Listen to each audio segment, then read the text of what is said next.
with Jonny, another good tip was he would always kick it, and then he wants to stay in the kick as long as possible, and then he'll see it out the corner of his eye.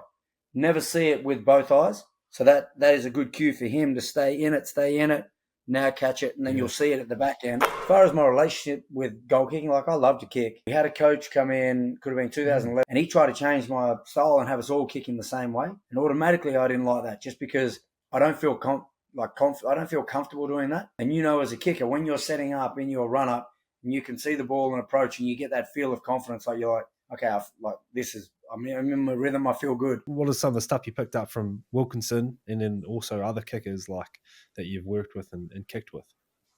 Yeah, well, I mean, the biggest thing I learned from Jonny is he's a lunatic. Like that bloke, he'll kick for hours. But there's a reason even when I was part of the 2003 team, I was on the bench when he kicked that field goal with his right foot. Everyone was like, oh, that's jammy, that's lucky. But after playing with him, it would have been more lucky actually if he missed. He does that much work and it's just second nature for him. So that kind of helps that loss sit a little better. But he, I think probably the one that I really liked with Jonny is you set the tee out 5 meters in front of the goalpost. And so you're in front of the goalpost, you've got the crossbar across there, 5 meters out, and you've just got to hit it. Go back, get your routine, you've got to hit it. It's always got to go under. So it just gets you in that mindset. And that's how I warm up. If you've got like a net and that behind. But that's how I'd warm up, just to stay through the ball and stay in the kick as long as possible. And if you're hitting that easy, move it back to 6 meters, go to 7 meters, like just getting used to hitting, until you find your range when you're actually going to hit over or you bang straight into the crossbar. But always find that a really good warming up technique. So if you're popping the ball and the ball's going high, what is that telling you? Well, you're getting out of the kick quick, you're getting under it. You're not kicking through it. You're not staying long. Like you're just trying to stay engaged and make the kick last as long as possible. I think with if you're jamming them, it's almost like if you get there and it's chippy, you've probably not hit it with the right part, but you're also worried about the result too quick. So it's almost like you've hit it and then you head straight up like that.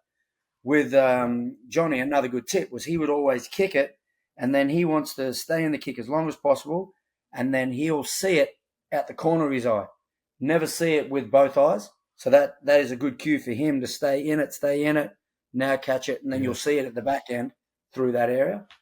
So it was almost, as a left footer, that's how we go, whereas a right footer, obviously, he had quite a tight angle on his kicks as well. But, yeah, there's just a couple of cues like that I've just learnt from him. The biggest one being that repetition, it's like anything. There's so many talented people in the world, but it's not just that he's lucky and he's talented. Like, he works hard at it. DC would be the same, these people are naturally gifted kickers, but the reason that they're world class, or looked at as one of the best ever to perform on the international stage, is just through repetition. Like, it's not lucky.